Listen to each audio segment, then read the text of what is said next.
Bom dia a todos. Então, eu vou começar agora, tá? Eu sou o Dr. William Alves Martins, eu sou neurologista ali do Hospital São Lucas da PUC, também sou professor de medicina da UBRA e coordeno ali o programa de cirurgia de epilepsia da parte clínica do programa de epilepsia do Hospital São Lucas da PUC, tá? Vou conversar com vocês hoje sobre a doença de Alzheimer, o que é a doença de Alzheimer, quais são os mecanismos envolvidos, os tratamentos que a gente tem aprovado e como é que a gente pode prevenir, né, a doença de Alzheimer e melhorar o desempenho cognitivo nas idades mais avançadas. Tá? Então, primeiramente, assim, em relação ao cérebro humano, o cérebro humano ele pesa mais ou menos 1,5 kg, né? Tem mais ou menos 100 bilhões de neurônios, e não só isso, a gente tem mais conexões do que estrelas do universo que a gente consegue enxergar. Então, são mais de 100 trilhões de sinapses. Então, é uma estrutura extremamente complexa, né? Mais ou menos a estrutura mais complexa do planeta Terra. E não por isso, né? A gente demorou tanto tempo para entender como a doença de Alzheimer funciona, né? E como é que ela afeta as conexões do nosso cérebro.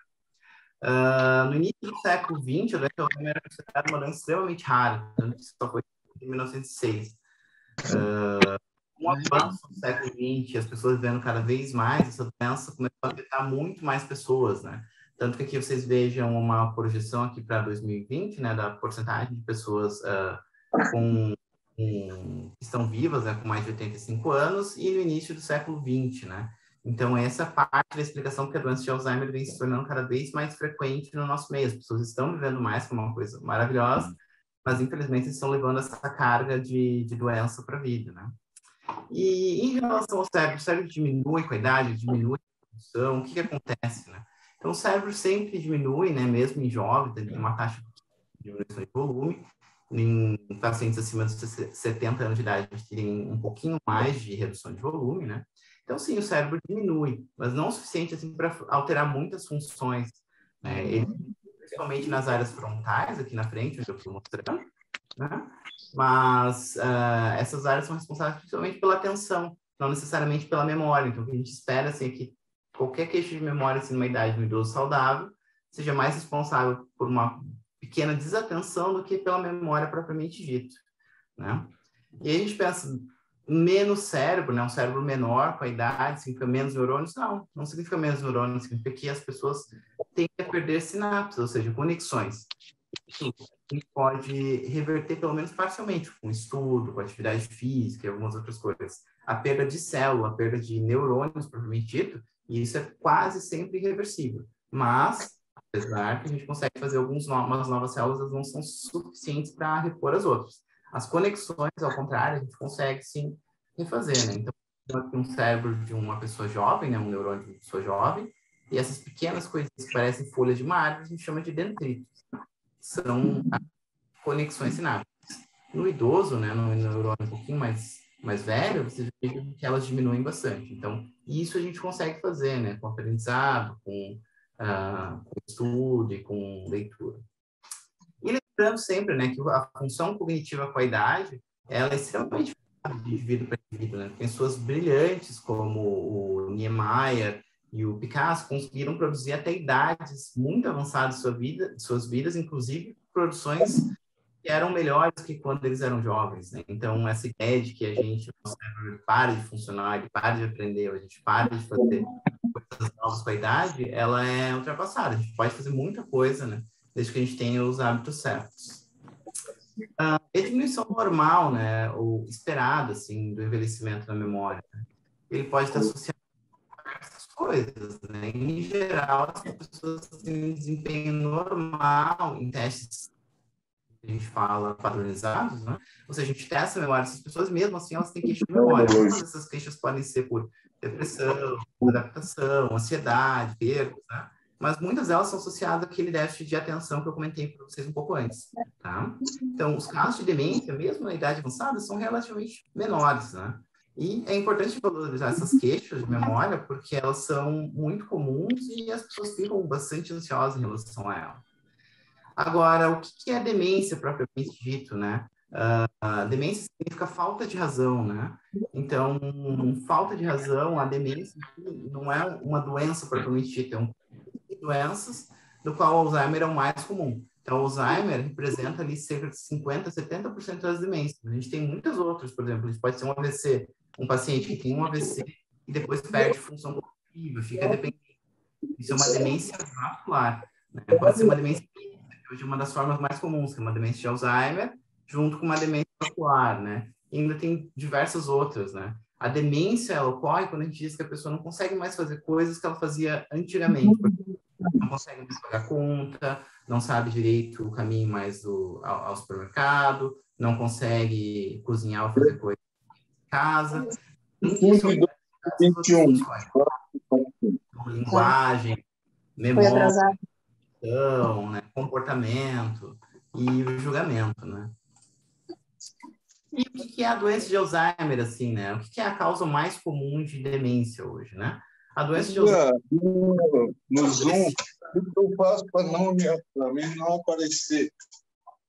Progressiva e irreversível, né, do tecido cerebral, né, do cérebro, que lentamente vai destruindo o cérebro, começando pelas regiões responsáveis pela memória, que eu vou mostrar mais à frente, né? Ela acaba destruindo, com o passar do tempo, o raciocínio e não permite que a pessoa vá aprender coisas novas. Ou seja, por isso que parece que a pessoa com Alzheimer parou no tempo, né? Então, ela lembra muito mais coisas antigas que já estão em outras regiões, que não as regiões que fazem a memória atual, né? Do que coisas que aconteceram ontem. Por exemplo, você pode lembrar vividamente algo que aconteceu aos 20 anos de idade e esquecer o que elas comeram no almoço. Né? Embora ela aumente bastante com a idade, ela não faz de forma nenhuma parte do envelhecimento normal. Vou ser para vocês antes, né, como Cássio, Niemeyer, produziram até 80, 90 anos de idade. Então, não faz parte do normal aquilo que a gente chama de demência senil, o paciente que fica, a pessoa que fica com problemas de memória. Isso não é normal, não faz parte do envelhecimento. Não? A gente espera ali, né, que cerca de 5 milhões de pessoas com Alzheimer somente nos Estados Unidos, no Brasil chega a ter 3 a 4 milhões, né? A prevalência vai subindo, né? Ou seja, vai aumentando a frequência de Alzheimer com a idade, mas vocês vejam bem que ainda é a minoria das pessoas, né? Próxima de 5 anos de idade, a gente começa a chegar perto dos 50% de pessoas. Então, assim, quanto mais a gente vive, maior a nossa chance de Alzheimer, né? Mas viver mais não é um malefício em si, né? A gente consegue e pode diminuir o risco de Alzheimer nas gerações futuras. Então, o que acontece na doença de Alzheimer, né? Que vocês veem um cérebro saudável, né? Bem grandão, assim, digamos, né? O córtex, que é essa região aqui onde tem os neurônios, né? A substância branca. E desse lado aqui, vocês veem que tem um cérebro bem atrofiado, ou seja, bem menor de tamanho, né? Então, tu vê que as regiões cerebrais, a substância branca, o córtex são bem diminuídos, né? Isso é o que acontece na doença de Alzheimer. A gente bota sob o microscópio, o que a gente enxerga? A gente vê os neurônios, né, as células que compõem o cérebro, elas são menores do que seria o normal. As sinapses, são aquelas ligações, como os neurônios conversam entre si, elas estão danificadas, né? E quando a gente faz uma coloração, a gente consegue ver diversos aglomerados de proteína normal nesse neurônio. O que são essas proteínas anormais, né? Proteínas anormais, né, que vocês veem o normal e do lado direito placas amiloides e novelos neurofibrilares, ou placas elípticas. Isso, né? A doença de Alzheimer ocorre um acúmulo de uma proteína chamada beta-amiloide. A proteína com funções fisiológicas do cérebro, mas por algum motivo, em algum momento da nossa vida, ou da vida dos pacientes com doença de Alzheimer, ela começa a ser quebrada de forma anormal, né? Quando ela começa esse processo de acúmulo de beta-amiloide de forma anormal, ela vai se acumulando e o neurônio, a tentar limpar ela, ele vai criando outras substâncias, como a tal fosforilada, né, as placas neurolíticas, que acabam se danificando as conexões do neurônio, né, fazendo com que o neurônio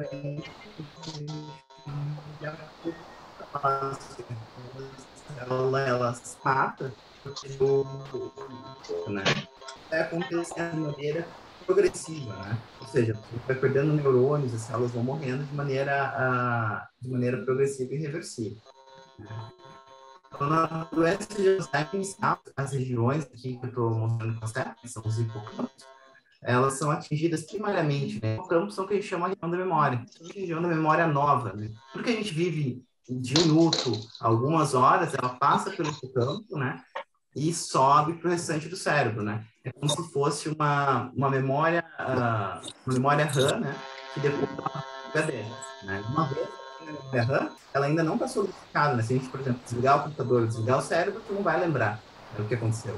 Então, demora algumas horas para ela conseguir formar aquela memória. De novo, é por isso que os pacientes com Alzheimer, eles lembram muito mais de antigamente, né? Porque são memórias que estão protegidas da doença de Alzheimer, do que o que aconteceu ontem, do que aconteceu hoje, né? E aqui embaixo, nessa figurinha, vocês podem ver aqui no lobo temporal, né? Que ficam os hipotâmpicos, a parte azul ali é a região onde fica acumulada, primeiramente, beta-amiloide, né? Então, essa região fica completamente comprometida e depois ela vai subindo e, digamos assim, infectando, né, o restante do cérebro, né? Se disseminando pelo cérebro. Afetar, né? Especializada em memória, são perdas de memória, perder como esquecer chaves, esquecer o fogo ligado, se perder na rua, esquecer de pagar contas, né? Dificuldade com coisas críticas, às vezes as pessoas com Alzheimer passam por golpes, porque elas não conseguem discernir que a pessoa está tentando enganar ela. E ela vai evoluindo, né, para confusão, problemas, às vezes, de reconhecer pessoas que são familiares, como irmãos, o cônjuge, os filhos, né, até déficit de linguagem, pensamento e evitação. Né? Aqui vocês veem, são 3 figurinhas, né, o primeiro, como é que começa a doença de Alzheimer. Na primeira figura a gente vê o cérebro cheio, né, o cérebro, assim, cheio de células, cheio de conexões. E a gente vê que começa ali bem na pontinha do lobo temporal, que eu estou mostrando na minha seta ali, né, o acúmulo do beta-amiloide. Conforme esse beta-amiloide vai se acumulando, né, essa disfunção passa a ser apenas infecções e começa a haver morte da célula. O hipocampo, né, primeiramente, enquanto o beta-amiloide se dissemina pelo cérebro, né.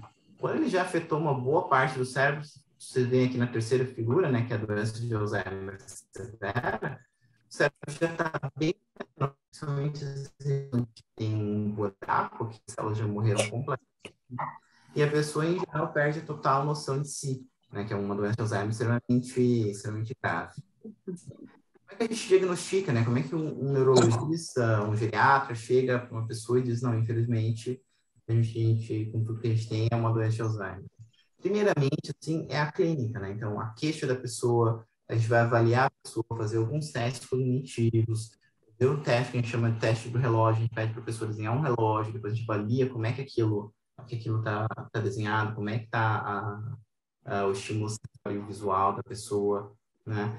Qual que é a fluência verbal da pessoa? Tem alguns testes especializados, como o Mini-Mental, o Mimoca, que para a gente alguma pontuação de quanto que aquela cognição está sendo, foi estimulada. É importante ter ideia, assim, que as pessoas que têm mais estudo, né, elas, em geral, elas têm mais reserva cognitiva. Então, alguns pontos do Mini-Mental ou do MOC podem ser normais para pessoas com pouco estudo, que não, por exemplo, foram até o ensino fundamental ou não terminaram o ensino médio, elas são pontuações que não são normais para pessoas que terminaram a faculdade, que fizeram pós-graduação e assim por diante. Quanto maior a tua vida de estudo, né, maior vai ser a exigência de tu ir no teste. Né? Então, muitas vezes um teste normal desses, né, não significa que a pessoa não tem demência. Significa que a gente vai ter que continuar a investigação e fazer testes ainda mais específicos para a gente conseguir determinar se aquela pessoa mudou do basal dela, né, de como é que ela era antes.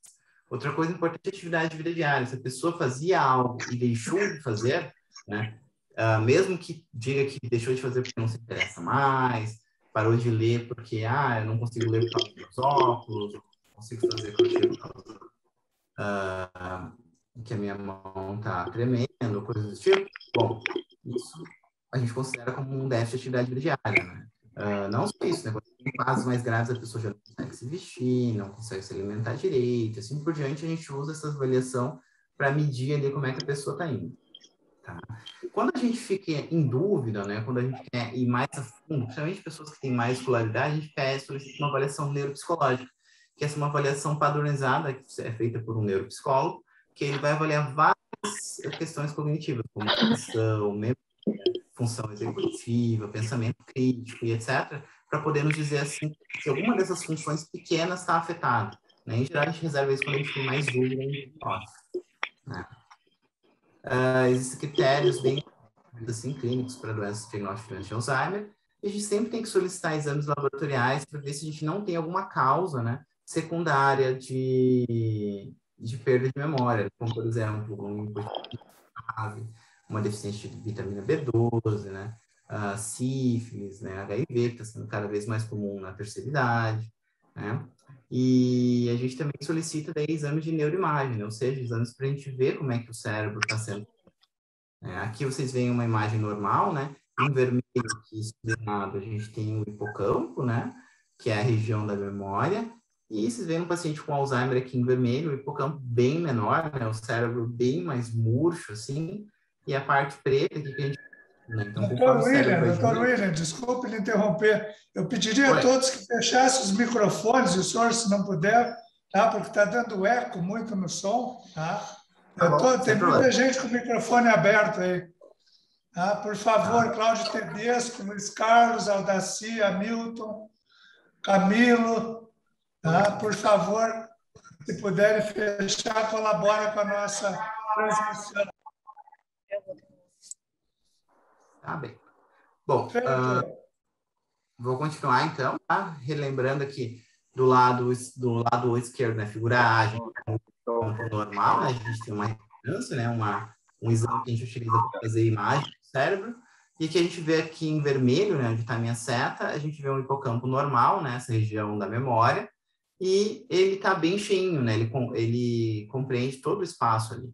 E do lado direito, aqui na figura B, né, a gente tem em vermelho o hipocampo, vejam que ele diminuiu bastante de tamanho, mas não só ele diminuiu, né, como a parte preta, que é líquido, né, que é o líquor, que é um líquido normal, ele acaba ocupando mais espaço, porque o cérebro diminuiu bastante de volume, né, ou seja, morreram várias células, foram perdidas muitas conexões, tá? Então, a ressonância também nos ajuda, mas não é um critério definitivo para diagnóstico de doença de Alzheimer. O diagnóstico é clínico, né? Outros exames que podem nos ajudar, né, é o PET scan, por exemplo. Esse aqui é um PET scan, né, que faz o PET scan vê quão faminto o neurônio está por glicose, né? O neurônio utiliza muito glicose como energia. Então, quão faminto esse neurônio está por glicose? A gente pega a glicose, coloca um marcador de radioativo, né? E faz essa injeção de contraste, né? Então, na pessoa normal, vocês viram que fica bem vermelho aqui o cérebro, né? Que é a primeira imagem. Então, significa que esses neurônios estão muito ávidos por glicose, assim, eles estão trabalhando muito, né? Esse cérebro está normal, né? Quando a gente tem uma doença de Alzheimer leve, a gente começa a ter essas zonas aqui que são verdes, né? Que são regiões que estão funcionando mal, né? Principalmente as regiões aqui que eu estou apontando, são as regiões parietais, né? E as regiões frontais, né? Vocês estão vendo ali. Então, esse cérebro parece que está funcionando um pouco menos, esses neurônios estão exigindo menos energia, né? E já na doença de Alzheimer propriamente estabelecida, né? A gente vê que tem pequenos buracos, né, nas regiões parietais, aqui onde está azul, né? E essas regiões praticamente não estão funcionando, são regiões associadas com a orientação, com a memória, com o raciocínio, sensibilidade, né? Esse aqui já é um PET scan, é o mesmo exame, só que com contraste diferente. E o que ele vê? Ele enxerga aquelas placas, né? Ele liga na placa beta-amiloide e diz para a gente, essa pessoa ela tem beta-amiloide acumulado anormal, ou essa pessoa não tem beta-amiloide acumulado anormal. Então, isso é uma técnica nova, né? A gente faz ali no Instituto do Cérebro da PUC, que faz o quê? Mostra para a gente o que está acontecendo em vivo, né? Então, a gente não precisa fazer uma biópsia cerebral, uma necrópsia para ver se existem essas placas. A gente consegue ver isso com o paciente ali nessa máquina, né? Então, aqui na pessoa normal, não existe ligação, né? Esse verde aqui, ele é normal, não tem ligação da parte do córtex, né? Que é a parte essencial para a cognição. Agora, na paciente com doença de Alzheimer, eu vejo que o cérebro inteiro ele fica brilhando, né? Ou seja, tem muito beta-amiloide. A pessoa tem doença de Alzheimer, ela tem depósito anormal de beta-amiloide. Já em outros tipos de demência, né? Lembrem, doença de Alzheimer não é o único tipo de demência. Em outros tipos de demência, a gente não tem o acúmulo de beta-amiloide, ou seja, a gente consegue, mesmo se essa pessoa ela tem um problema cognitivo por a alguma outra doença, né? Ou é doença de Alzheimer mesmo. Então, o teste com beta-amiloide provavelmente é o futuro, assim, a gente vai conseguir diagnosticar a doença em vivo, né? Mesmo em pacientes que tenham testes clínicos normais, né? Mas isso ainda é para o futuro. O tratamento da doença de Alzheimer, né, ele acaba tratando principalmente os sintomas e diminuindo a evolução da doença, né? Como é que a gente faz isso? A gente faz isso com anticolinérgicos, que a gente chama, né, que são substâncias que aumentam a acetilcolina no sistema nervoso central. A acetilcolina é um neurotransmissor que está muito associado com a memória, né? Então ele acaba inervando bastante ali os hipocampos, ajudando na formação da memória. E a gente também utiliza a memantina, né, que é um comprimido que acaba diminuindo a morte neuronal aos poucos, tá? Então, a gente tem 3 medicações aprovadas que aumentam, né, a acetilcolina, que é a rivastigmina, a donepezil, a galantamina, tá? Acho que, se não estou enganado, todos disponíveis no SUS, e a memantina também, né, que é um comprimido que acaba diminuindo a transmissão de glutamato, que é um neurotransmissor importante, porém se torna tóxico na doença de Alzheimer. Esses são os tratamentos que a gente tem hoje disponíveis, né, mas acredito que todos vocês tenham visto e teve bastante mídia, que no final do ano passado foi aprovado um medicamento nos Estados Unidos, que é o aducanumab, né? O aducanumab, o que ele é? Ele é um anticorpo, né, monoclonal, ou seja, a gente pega uma célula, né, em geral uma bactéria, a gente coloca lá o que a gente quer, a gente manda essa célula fazer um anticorpo específico. Nesse caso, qual que era o nosso alvo? Era o beta-amiloide, né? Então, as pessoas com Alzheimer, elas acumulam beta-amiloide, né? E esse beta-amiloide gera um dano nas células. O que a gente faz, então, para tentar parar isso? A gente tenta tirar o beta-amiloide das pessoas, né? Então, o aducanumab, ele é um anticorpo monoclonal, né? Que se liga e ajuda o corpo a limpar o beta-amiloide, tá? Então, aqui vocês têm 2 estudos, tá? São todos estudos que foram feitos com aquele PET que eu mostrei, né? O PET que gruda no beta-amiloide. Então, aqui em cima vocês veem pessoas que receberam soro fisiológico, eles não receberam remédio no início do tratamento e depois, né? Praticamente não teve mudança, na realidade, só aumentou o beta-amiloide. Vejam que ficou um pouquinho mais vermelho. E aqui embaixo a gente vê doses progressivas do remédio, né? Até chegar numa dose de 10 miligramas quilo. Vejam, o cérebro bem vermelho e depois o cérebro bem limpo, né? Ou seja, essa medicação ela consegue limpar muito bem o beta-amiloide anormal do cérebro humano. Isso é maravilhoso, assim, se ela tivesse uma eficácia muito grande, né? O que eles viram é que existe um subgrupo de pacientes que pode se beneficiar. São pacientes que estão bem no início da doença, né? Que quase não tem alteração de função e quase não tem alteração no Mini-Mental e outras coisas tá? Então, assim, isso é um tratamento para pessoas que vão provavelmente desenvolver Alzheimer, né? Mas que ainda estão com o cérebro relativamente intacto, tá? Não é um tratamento para pessoas que têm Alzheimer há 2 anos, 3 anos, 5 anos, né? Já estão bastante comprometidas e por diante. Nesses pacientes, não vai adiantar limpar o beta-amiloide, né? Por quê? Porque as células neuronais já morreram. Né? Provavelmente vai ser um remédio que vai ser útil para pessoas bem no estágio inicial da doença. E para usar esse remédio, todo mundo vai ter que fazer esse PET scan, né? Que é um PET scan que se liga ao beta-amiloide, tá? Então, vai ser um uso bastante restrito e tem bastante debate ainda na comunidade médica se esse remédio vai ser útil mesmo. Né?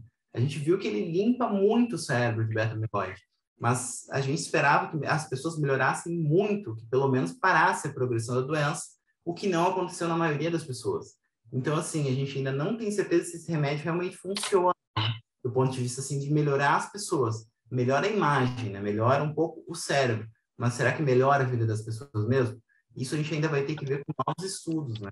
Apesar de tudo isso, o FDA decidiu aprovar, foi uma decisão bastante polêmica, mas eles aprovaram. Então, o que significa que a gente vai ter mais experiência com esse remédio, a gente vai poder dizer, assim, quais pacientes podem se beneficiar e se realmente existe um benefício desse remédio para a maioria da população. E como é que a gente se protege de doença de Alzheimer? Né? A gente já sabe o que é, né? Que é uma doença neurodegenerativa, os neurônios morrem, que não faz parte do envelhecimento normal, e quais são os sintomas e como é que o neurologista faz o diagnóstico. Mas como se proteger dela, né? Como é que a gente faz um tratamento profilático da doença de Alzheimer? Eu gosto de dizer assim, nós somos os nossos hábitos, né? Então, viver bem é a primeira coisa que a gente precisa fazer para evitar viver mal. Né? Então, assim, o que a gente tem que fazer? Primeiro, evitar o uso de bebidas alcoólicas excessivas, né? principalmente na meia-idade, dos 40 aos 60 anos de idade. Tá? Alguns estudos mostram que uma taça pequena de vinho, mas é uma taça pequena, pode eventualmente diminuir o risco de Alzheimer, mas é bastante difícil as pessoas ficarem em uma taça só, né? Então tem que evitar mesmo o uso abusivo de bebidas alcoólicas. Tá? As bebidas alcoólicas, elas têm um efeito de depressor do sistema nervoso central e diminuem o volume cerebral a longo prazo, tá? Estudar, né, ler, a gente sabe que para cada ano de estudo diminui mais o risco de Alzheimer, né? Tanto que o risco é muito maior para pessoas que não sabem ler, ou que têm até 4 anos de estudo, do que pessoas que se formaram na faculdade. Né? Então, estudar, manter um cérebro ativo, fazer palavras cruzadas, né? Diminui bastante o risco de Alzheimer, né? Outra coisa que diminui é os aprendizados, né? Novas línguas, pintura, né? Tarefas manuais. Isso acaba também, né, a carga de estresse, acaba diminuindo, acaba aumentando as conexões cerebrais. Né? Toda vez que a gente aprende algo novo, vive algo novo, visita um lugar diferente, a gente acaba criando novas conexões, porque o nosso cérebro quer se lembrar daquilo para experiências futuras. Tá? Então, quanto mais novidade a gente viver, melhor vai ser o nosso cérebro. Tá? Exercícios físicos são essenciais para diminuir o risco de Alzheimer. São uma das únicas coisas que a gente tem comprovado, assim, muita evidência, né, junto com o estudo, que realmente diminuem o risco, né? Além disso, o exercício físico ele melhora a função cardiovascular, melhora a cognição, vai mais sangue para o cérebro, né? Existe uma melhora bastante significativa do humor. Que tipo de exercício? Assim, em geral, 3 a 5 vezes por semana, atividade moderada, assim, né? Ou seja, caminhar rápido, até mesmo corridas, né? Ou bicicleta, enfim, coisas que tu consiga fazer. Mas é essencial, assim, que a gente tenha um hábito de atividade física, né? Desde a juventude, para que a gente consiga ir construindo em cima disso, não só um cérebro saudável, mas um corpo saudável, tá? A rede social, né? O nosso cérebro, o cérebro humano, ele é um órgão extremamente social. Então, não adianta, assim, se queixar que o cérebro não está funcionando direito, que não consegue mais pensar, que está com desatenção, etc., se vive recluso 100% do tempo. Claro que a pandemia não ajudou nisso, né? Principalmente os pacientes que têm mais idade, né? Que tiveram que se recolher bastante. Mas uma vez, assim, retornando as coisas relativamente normal, as pessoas vacinadas, etc., o contato social é essencial para manter um cérebro ativo, né? Então, as pessoas reclusas, as pessoas que são isoladas socialmente, ou que não têm rede social, têm um risco bem maior de desenvolver doença de Alzheimer. Né? Por quê? Porque o cérebro ele não existe para a gente, né? O cérebro existe para o mundo. Ele existe para a gente criar conexões com outras pessoas, para a gente interagir, para tentar prever o que a outra pessoa vai falar, para trocar informações. É para isso que o nosso cérebro evoluiu, né? Ele não evoluiu para existir como um órgão em si mesmo, né? Ele evoluiu para ser um órgão conectado com o restante do mundo. Em relação à dieta, assim, tem algumas dietas, como a dieta do Mediterrâneo, né, que é aquela região ali perto do mar do Mediterrâneo, na Grécia, Itália, sul da Espanha e da França, que realmente, assim, tem muita gente saudáveis lá, idosos saudáveis nessa região, né, pessoas com menos doença cardiovascular, menos Alzheimer, e tem alguns estudos que demonstram realmente que o início de uma dieta do Mediterrâneo ele melhora não só a cognição, mas ele melhora também o risco de Alzheimer, né? Diminui o risco de Alzheimer. Então, uma dieta que não tem embutidos, não tem lactados, tem pouco consumo de carne vermelha, consumo de peixes, leguminosas, frutas, né? E nozes, né? Então, assim, uma dieta bastante rica, assim, cheia de vitamina. A gente vê que a dieta do Mediterrâneo funciona, às vezes, até mesmo para diminuir crises convulsivas, né, em alguns pacientes que a gente não consegue controlar. Então, se existe possibilidade de mudar a dieta, comer mais frutas, comer mais carnes brancas, como peixe, né, isso é uma coisa que pode ajudar bastante, assim, tanto na cognição de pessoas que não têm Alzheimer, quanto nas de pessoas que têm, tá? O sono, né? O sono é essencial, porque o sono quando o nosso cérebro começa a limpar as toxinas do dia, né? Então, tem vários estudos mostrando que pessoas que trabalham em plantão, como até mesmo médicos, pessoas que dormem pouco, têm um risco bastante aumentado de doença de Alzheimer, né? Porque, bom, talvez o cérebro se estresse ao longo do tempo, tenha marcadores inflamatórios e se começa daí um processo degenerativo.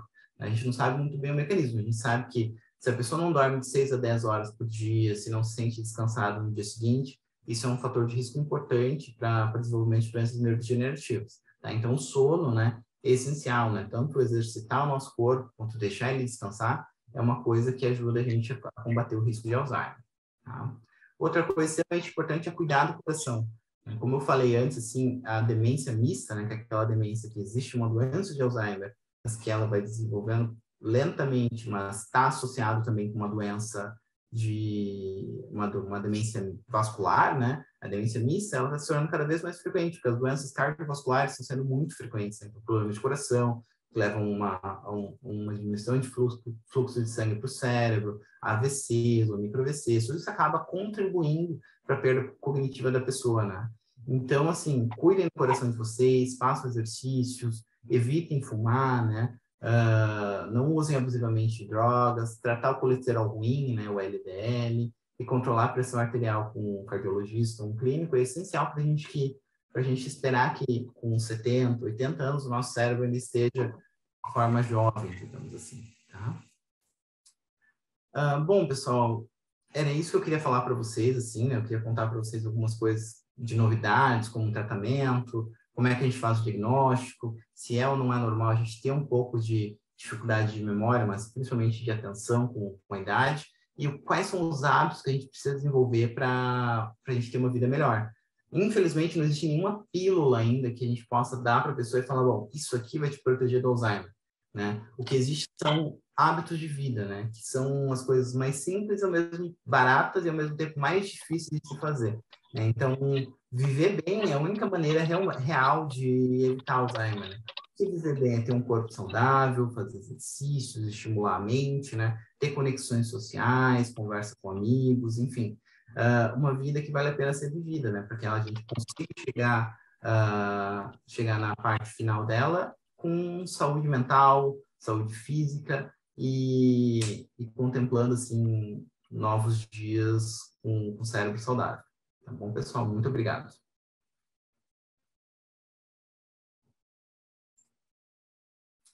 Agora, não sei se alguém tem alguma dúvida, quer fazer alguma pergunta. Alguém já tem uma pergunta? Eu quero fazer uma pergunta, doutor.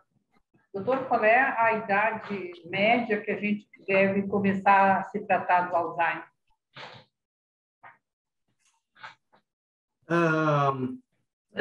De se tratar, assim, uma pessoa que já tem sintomas, começar a fazer testes ou...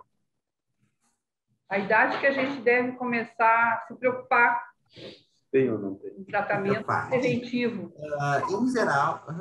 Em geral, assim, a idade para se preocupar é entre 60 e 65 anos, assim, né?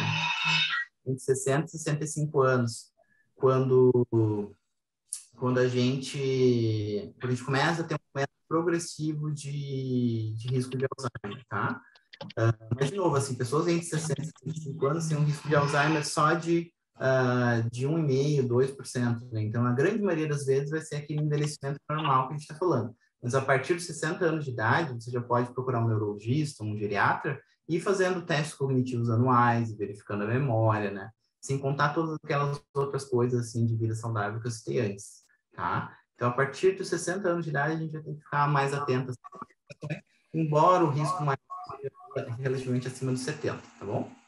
E quem já passou bastante aí? Professor, doutor William, por favor, se o senhor puder terminar o compartilhamento de tela para nós fazermos uma foto do grupo que está presente, eu agradeço.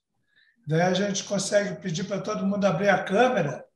Quem não estiver em nude, tá? Pode abrir a câmera, arrumar o cabelo que a gente tira uma foto. Pronto, eu terminei ali, Wilson.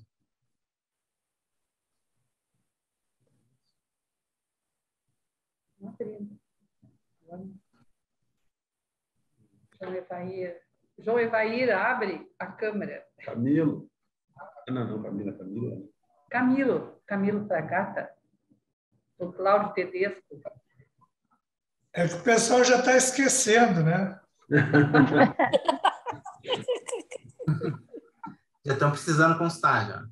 Todo mundo é sexy. Eu acho que não tem ninguém que não seja sexagenário nessa tela. Então, cuidemos-nos. Doutor, eu queria fazer mais uma pergunta para o senhor. O senhor falou muito em atenção. Aí, até que ponto é o início de um Alzheimer ou falta de atenção ao executar alguma tarefa? Perfeito, assim, em geral, o que a gente costuma ver em pacientes que têm um déficit de atenção é que a pessoa fica bastante preocupada em si com déficit de memória, né? Então, ela esquece uma chave, esquece, às vezes, um compromisso, onde colocou o celular, não respondeu uma mensagem, e aquilo gera uma ansiedade bem grande, né?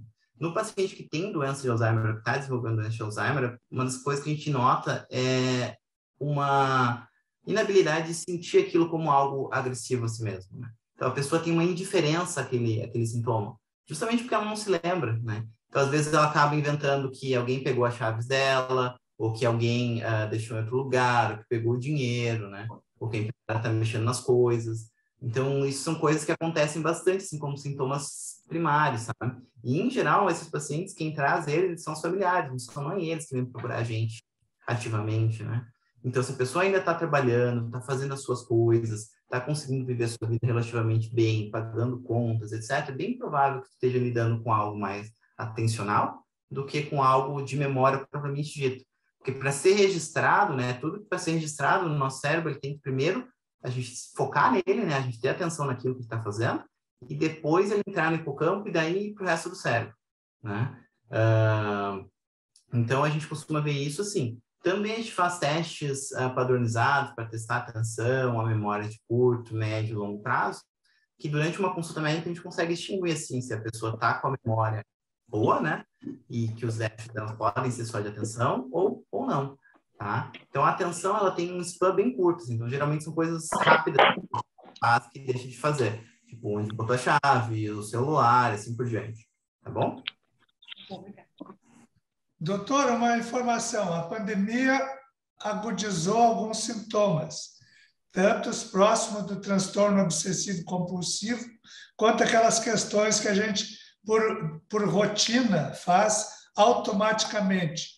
E, eventualmente, você esquece os episódios que, normalmente, as tarefas que faz, né? Quase que automático todo dia, na rotina diária, de faz café, corta não sei o quê, faz o sanduíche, volta, arruma, limpa. Então, até que ponto sintomas desse gênero, principalmente em nós que somos todos sexy, são já sintomas de início de demência ou, de fato, um sintoma natural efetivamente pela tensão do isolamento, pelo fato de que a rotina nos protege, né? A rotina, de fato, protege todo mundo na execução das tarefas. Até que ponto nós devemos, é lógico, desde os 40 anos, todos devemos procurar um geriatra, um gerontólogo para ir acompanhando, né? Mas qual é efetivamente o sintoma preocupante? Bom, o sintoma preocupante, Wilson, é exatamente isso, assim. Quando a rotina nos protege, ela forma conexões cada vez mais fortes, faz com que aquela função seja feita praticamente automático, né? Como dirigir um carro, tu não pensa para dirigir o carro, né? Então, fica praticamente fora da memória cognitiva aquilo, né? Fica na tua memória procedural, né? Como a gente faz um procedimento. Quando tu começa a perder isso, né? Que a gente chama até mesmo de apraxia, a gente tem um nome para isso, a gente perde, desaprende a fazer coisas que a gente sabia fazer antes, um crochê, cozinhar, ligar o fogão, esse tipo de coisa de aprendizado motor mais complexo, né? Que não é só mover a mão, mas sim uma série de movimentos pequenos, né? Por exemplo, para escovar os dentes ou pentear o cabelo, aí a gente tem que se preocupar. Né? Isso chama assim, as perdas de atividade de vida diária, né? Como eu falei antes. Então, essas pequenas coisas, o pai conseguia pagar a conta, lidava bem com o dinheiro e de um tempo para cá ele foi parando, né? Mas faz parte da idade. Não, isso não faz parte da idade, assim.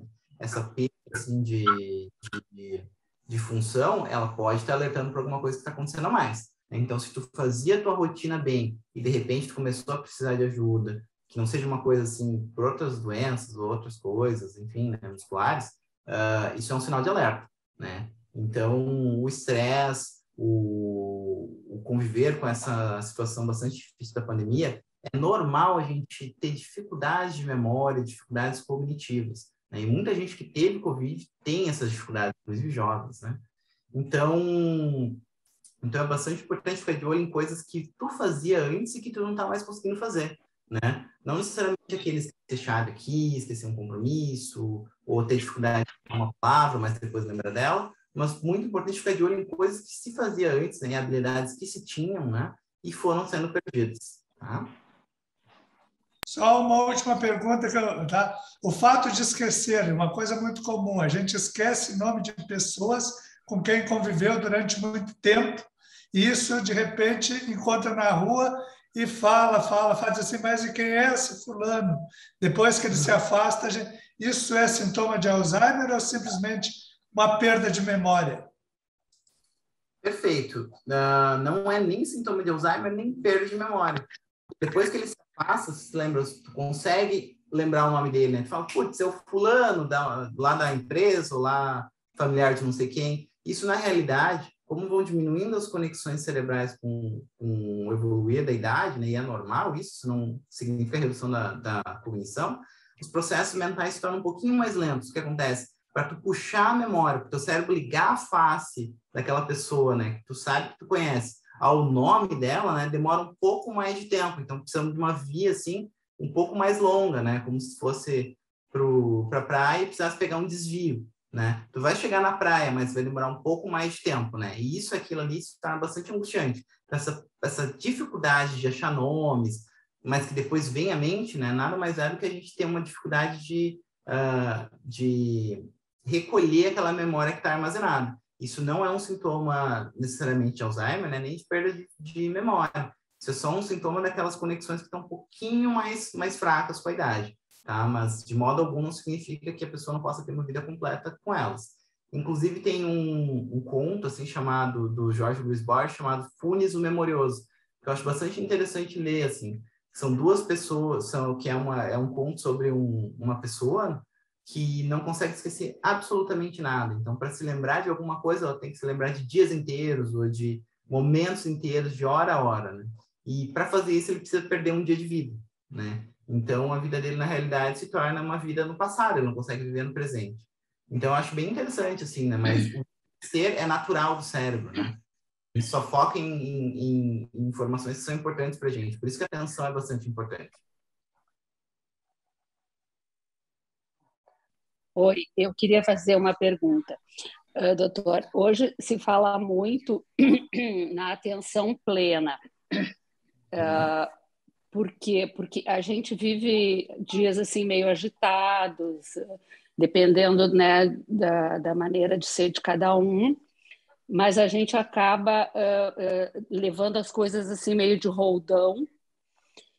E eu tenho notado, assim, eu tenho aplicado em mim, eu tenho notado, assim, que quando eu fico mais tranquila e eu presto atenção melhor nas coisas que eu tenho que fazer, eu esqueço menos, eu me preocupo menos. Isso tem a ver alguma coisa? A gente pode usar isso como um método, digamos, de se manter mais saudável?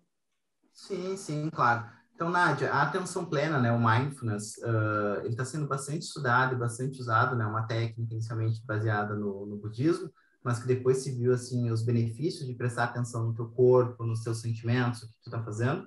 Tem diversos estudos mostrando que realmente ele melhora a atenção, né, a atenção não só em si, mas no restante do universo, e que ele também pode até mesmo diminuir algumas coisas que a gente não esperava. Por exemplo, tem alguns estudos sugerindo que ele possa diminuir crises epilépticas apesar do tratamento com remédio, né? Então, assim, o mindfulness, ele realmente, de alguma forma, ele altera as conexões cerebrais e faz com que a nossa conexão interna, né, que a gente chama de Default Mode Network, que é como o nosso cérebro funciona quando a gente está pensando em nada, assim, né? Basicamente pensando para dentro. Ele fortalece essa conexão, que acaba sendo uma via, né, conectiva bastante importante para a atenção. Então, sim, ele acaba ajudando, né, a gente a prestar mais atenção, ele tem uma redução de estresse importante, porque a gente acaba muito focado para fora e se foca pouco dentro, né, nos nossos conflitos, sentimentos e coisas, né? Então, ele acaba alterando as conexões cerebrais de modo benigno. Então, sim, ele ajuda, né? Não existe, assim, nenhum estudo provando que ele vai diminuir necessariamente o risco de Alzheimer, mas o envelhecimento normal, ele é muito, assim, ele é muito importante, mas talvez uma coisa que vale a pena ser feita, né? Porque existe uma desconexão entre a gente, né, e o restante do mundo, o estresse, e velocidade do mundo moderno, né? O nosso mundo. Então, faz assim, que a gente costuma até dizer assim, que a TDAH é uma doença da modernidade, porque tu não tem hoje um jovem que fica 10 segundos ou 2 minutos parado sem mexer no celular, sem estar mexendo no Instagram, sem estar rodando outra coisa, sem querer saber notícias, né? Então, acaba que a nossa atenção, ela tem um gap muito, muito pequeno, né? Ela tem uma reserva muito pequena para dedicar ou para a gente, para os nossos produtos reais, né? Isso acaba gerando um estresse cerebral bastante grande. Existe um limite de informações que a gente tem capacidade de armazenar, né? Então, isso gera uma ansiedade bem grande, né? Tá? Mas eu acho que o mindfulness, realmente, ele tem um papel importante, assim, na atenção. Obrigada. Queria fazer uma pergunta também.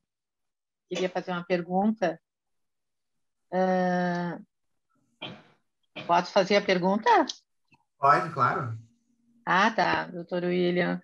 Assim, ó, em primeiro lugar, eu queria saber se tem alguma coisa a ver com a genética essa doença.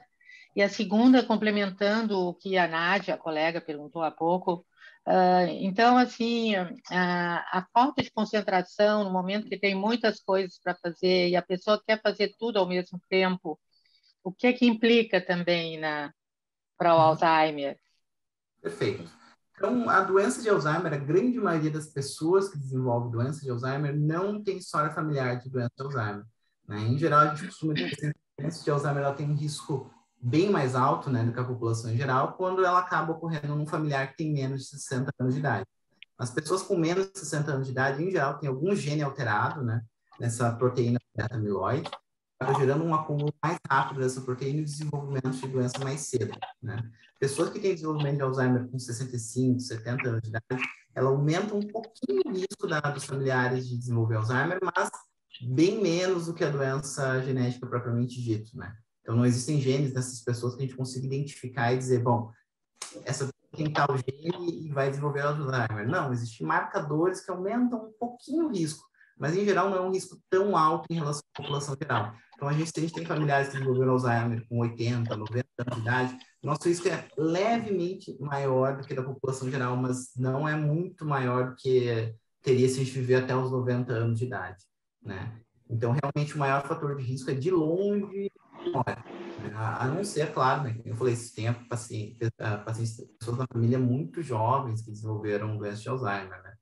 E outra coisa interessante para ver como a genética está ligada, pessoas que têm síndrome de Down, né, têm um risco bastante aumentado de desenvolver Alzheimer com 30, 40 anos, né? Porque elas têm um cromossomo a mais, né? E nesse cromossomo tem ali o beta-amiloide que vai se acumulando mais rápido no corpo, né? Então, sim, né, a genética tem um fator, né? Mas o fator da genética é bem maior do que o fator ambiental mesmo, né? Do que a nossa dieta, o exercício, o estudo, né? Tudo isso contribui muito mais para a nossa chance de desenvolver Alzheimer do que a nossa genética, né? Então, a nossa genética a gente não consegue mudar, né? Mas os nossos hábitos a gente consegue. Então, boa parte para a gente conseguir reduzir o risco das nossas mãos, né? Mesmo porque dificilmente a gente não tiver uma vida saudável, a gente vai viver até os 90 anos para poder ter a chance de ficar livre de Alzheimer. Então, a vida saudável é realmente o que conta mais.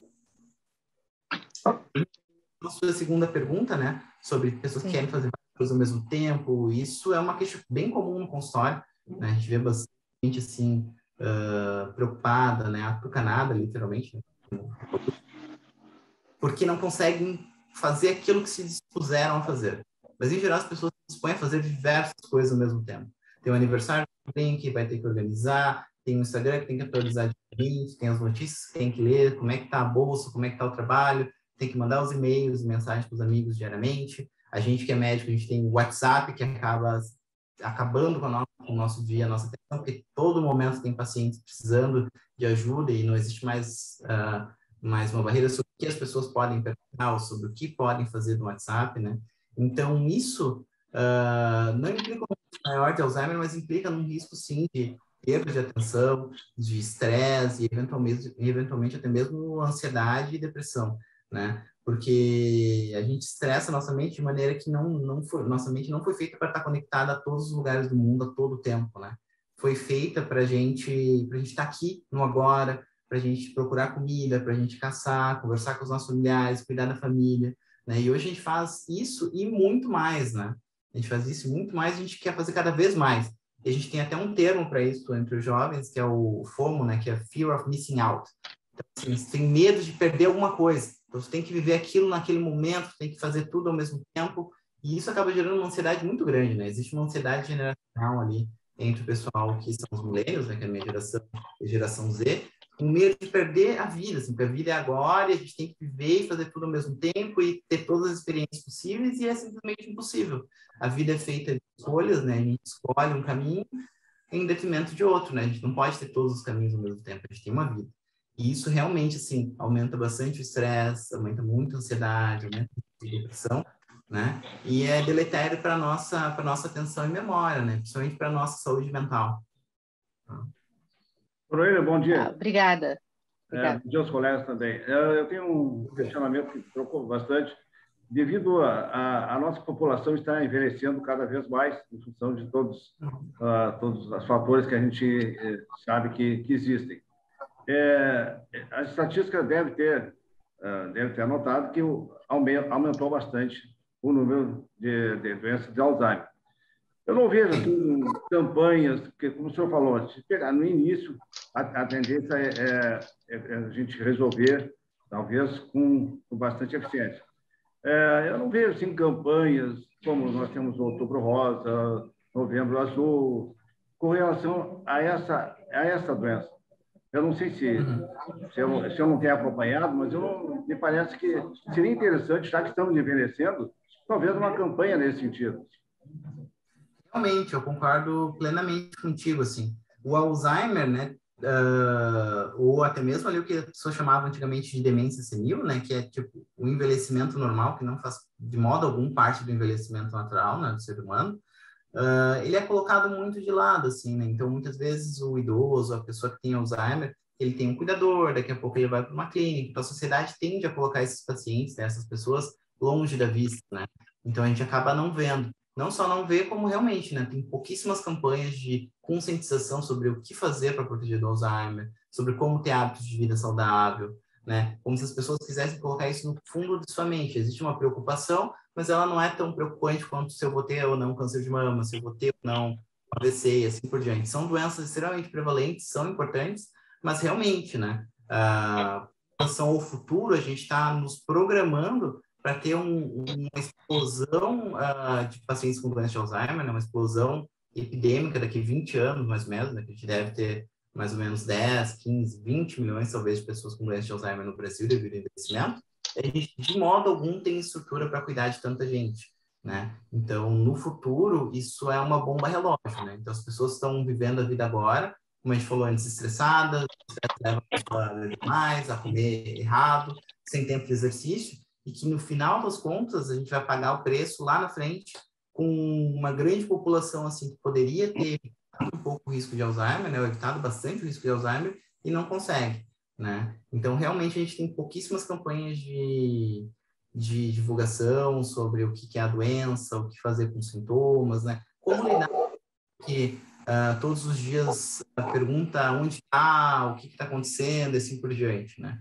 Não tem muitas campanhas com isso.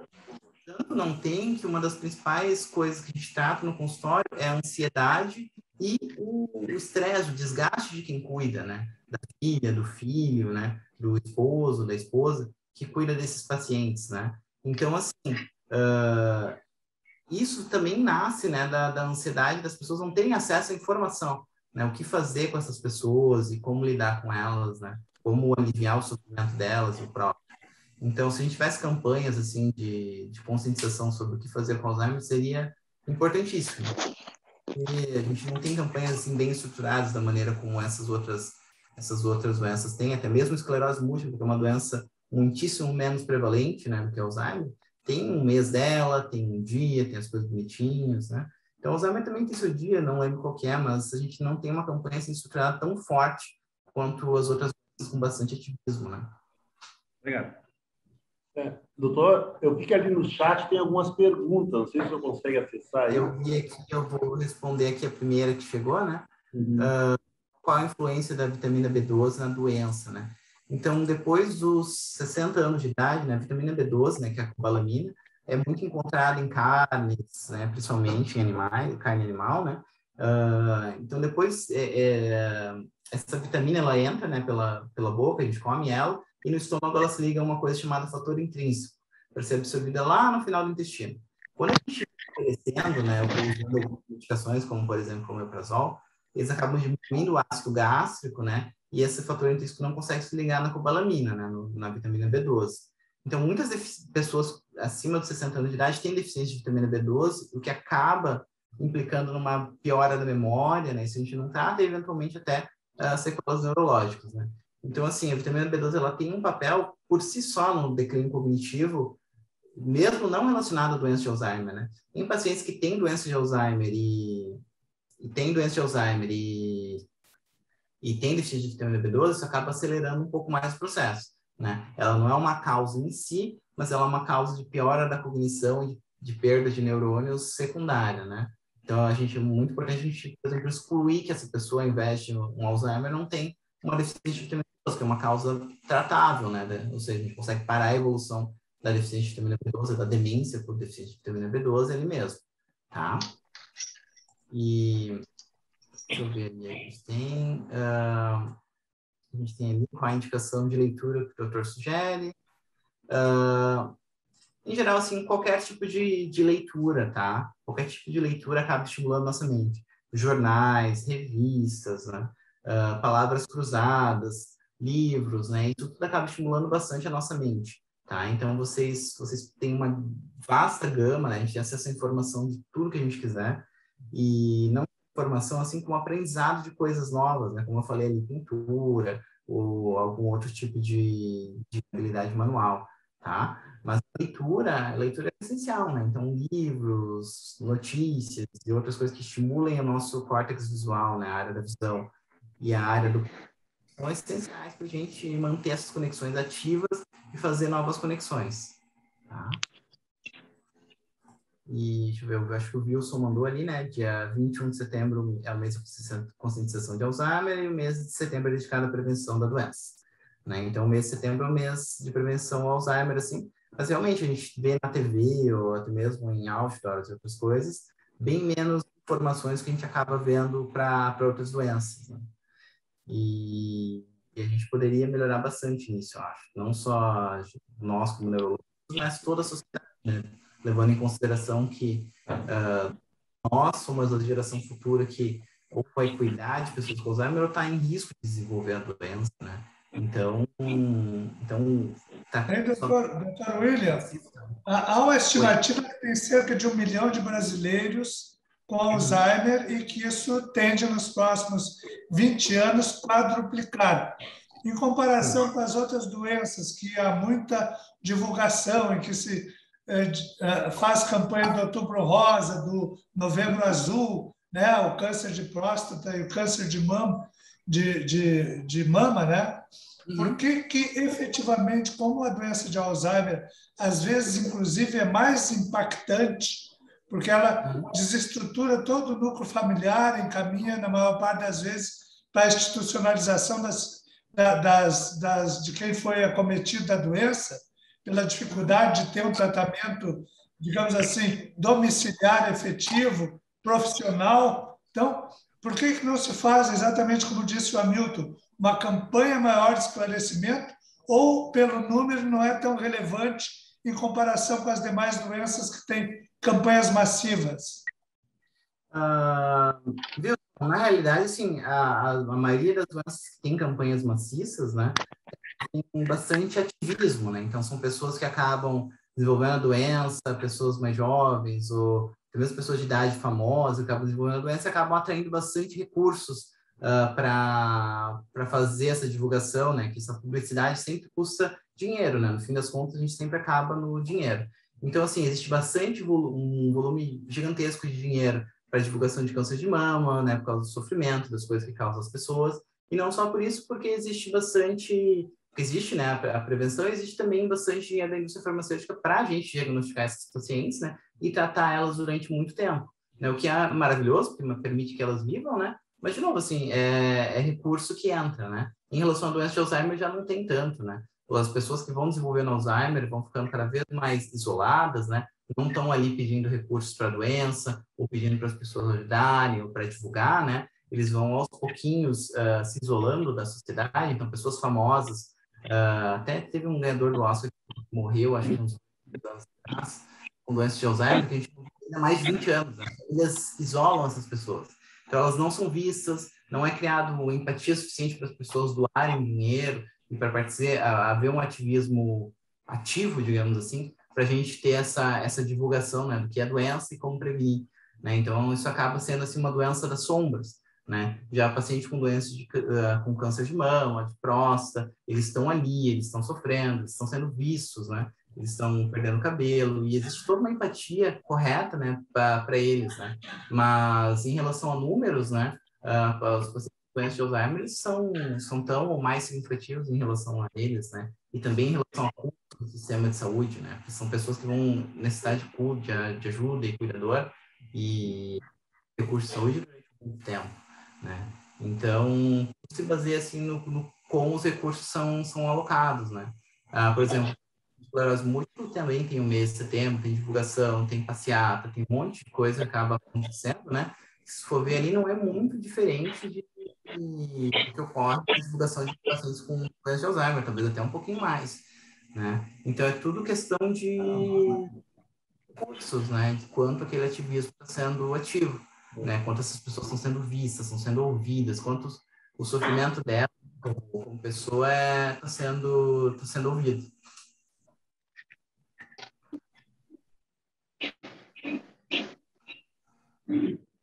Bem, não sei se alguém tem mais alguma pergunta. Eu vi que o Sérgio, acho que o Sérgio Verlange deve ter posto aí no chat alguma pergunta.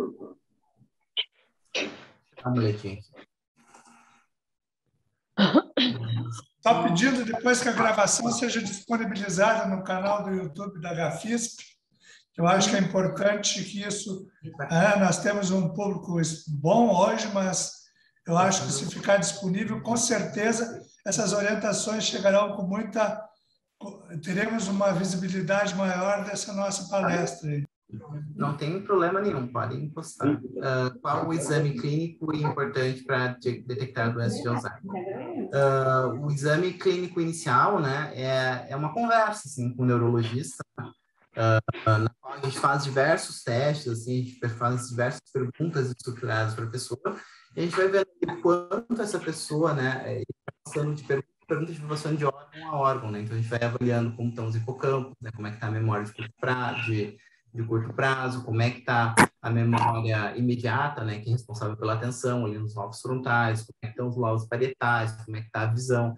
A gente vai conversando com a pessoa, a gente vai montando na nossa cabeça mais ou menos um quebra-cabeça da anatomia dessa pessoa. Se a anatomia cerebral dela está disfuncional em alguma região, né? Então a gente é uma conversa inicial com o neurologista, né? E depois daí a gente alguns exames para avaliar, como a ressonância nuclear magnética, exames de sangue, comentado da vitamina B12, e eventualmente para uns pacientes especiais que possam ter acesso, a gente solicita o PET scan, né, que é aquele exame que acaba avaliando ou a função cerebral ou a presença de beta-amiloide. Né? Mas o principal mesmo é a conversa do exame físico com o neurologista, porque muitas pessoas vêm com queixo de doença de Alzheimer, e daqui a pouco a gente vê que elas têm rigidez, elas são um pouco mais lentas, existe um tremor que às vezes elas não percebem, e na realidade elas têm doença de Parkinson. Então, assim, essas doenças que às vezes se confundem. Então, é bastante importante para o neurologista conversar, examinar bem, tocar na pessoa, né? E uma hipótese clínica a partir daí, né? Então, essa é essencial, né? Principalmente essa conversa, assim, né? Que é uma conversa estruturada de movimento, são escalas que a gente faz para avaliar cada função cognitiva em separado. Cláudio Tedesco, né? Quer fazer alguma pergunta? Tu levantou a mãozinha aí. Sim. Eu gostaria de saber se jogar videogame é uma boa, porque eu jogo muito. Jogar videogame é uma boa, sim, pode ficar tranquilo. Inclusive, a gente tem alguns estudos assim, que mostram que alguns cirurgiões conseguem operar, que jogam muito videogame, conseguem operar melhor. Porque diversas técnicas, como a videolaparoscopia, que utilizam muita habilidade manual dos dedos, né? Principalmente dos polegares e dos indicadores. Então, jogar videogame é uma boa, sim, desde que não te atrapalhe no restante da vida, né? Desde que tu esposa não reclame, tipo, não faça outras, evite vida social em relação a isso. Mas jogar videogame é uma boa porque acaba estimulando tanto o córtex visual quanto a função executiva. Tá? O que tu vai fazer no futuro, qual vai ser teu plano, e assim por diante. Bom, eu não sei se tem mais alguma pergunta aí para alguém, se alguém fez, tá? Acho que entrou uma ali, não sei se... Não, eu fiz, escrevi errado. Ah, tá. Então, a gente quer ver com a Mari, se a Mari tem alguma coisa que ela queira falar para nós. Tá, Mari? Oi, bom dia a todos. Acho que a Olá, palestra foi bem...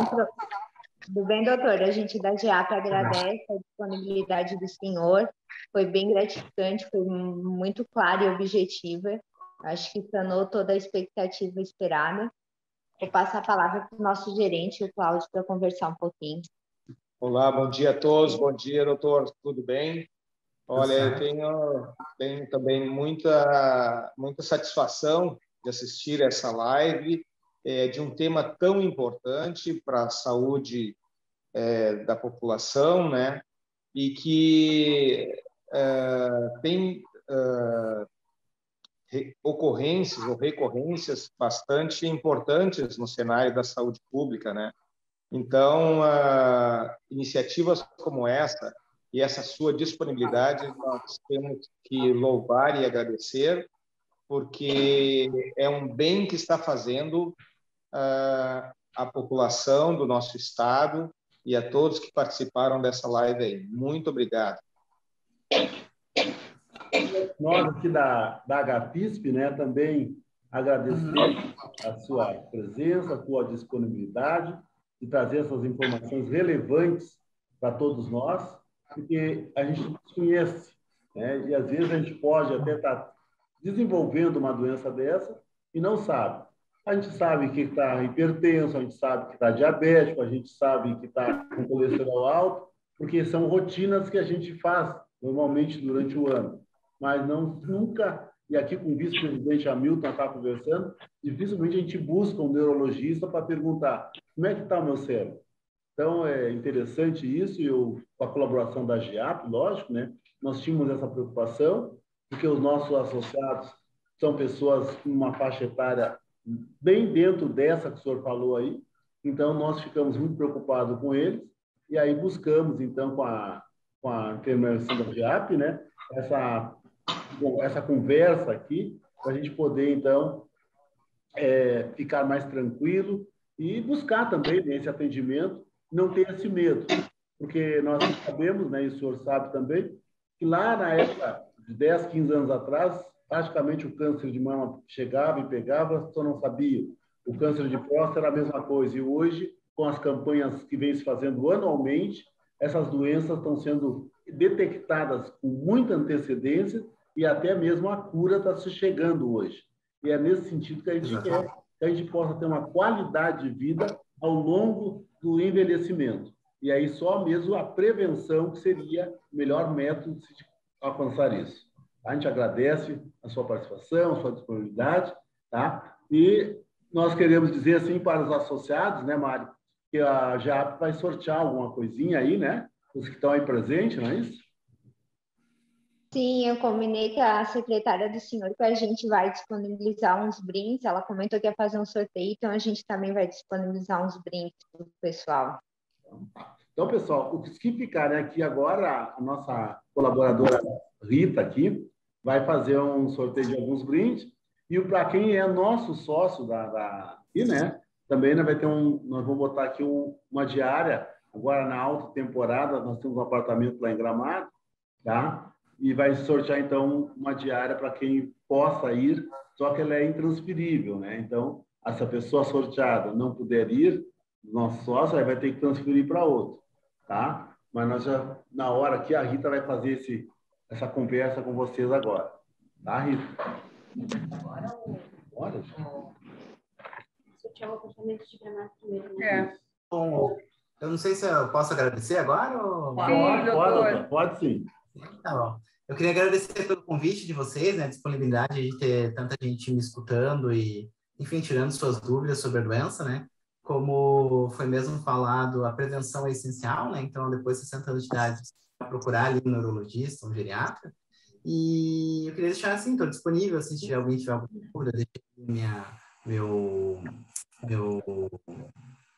minha rede social, né? Mas meu e-mail é walvesn.br@gmail.com. Então, se alguém tiver alguma dúvida, alguma coisa, é só nos procurar e a gente... eu atendo ali junto com o serviço de neurologia no centro clínico da PUC, né? Então, qualquer coisa que alguém precisar, a gente está disponível. Muitíssimo obrigado pelo convite, né? E bom dia a todos, tá? Uma ótima quarta-feira.